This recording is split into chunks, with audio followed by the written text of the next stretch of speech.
All right, ladies and gentlemen, a little ball of sunshine named Ryan is here to tell you about your teens are crazy. They are nuts! Okay, so this is a little bit serious. So we're gonna talk about evil teens. Evil teens. This is terrible. So everybody kind of remembers the Slender Man stuff that happened. So two Wisconsin teenagers took their friend into the forest, stabbed her 19 times, hoping to meet Slender Man, who's just a fictitious character online.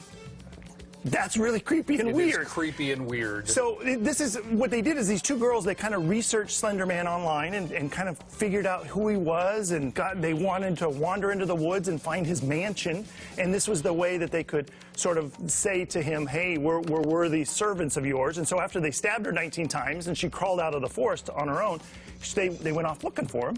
Here's another thing that happened is this lovely young lady talked to her boyfriend, her suicidal boyfriend was texting her, and she talked him into doing it. In fact, one of the things that she tweeted, over 100 times she tweeted him that night, and she said to him, for example, you always say you're going to do it, but you never do. I just want to make sure tonight is the real thing. Oh, so she's obviously in prison now. This guy's named Joshua Davies here. He was online, he was talking to some of his friends on Facebook, and he said he's thinking about killing his ex-girlfriend. And one of his buddies on Facebook says, if you do it, I'll buy you breakfast. What? He did it. He took her into the forest, bludgeoned her with a rock. He was 16 years old at the time. These people are freaking evil, man. Please tell me this is leading up to something positive. Well, here's the positive part. Okay, so teens, they lack things like empathy. They're not fully developed in their prefrontal cortex, so they have trouble discerning what's reality and what's not reality.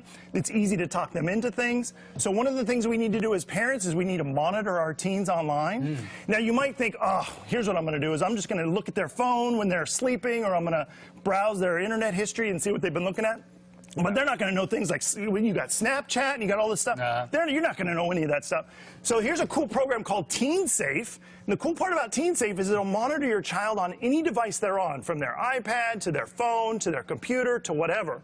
But what we recommend is that you sit down with your teen first and say, hey, just letting you know, for your safety, I'm going to be monitoring your online activity, seeing what's going on.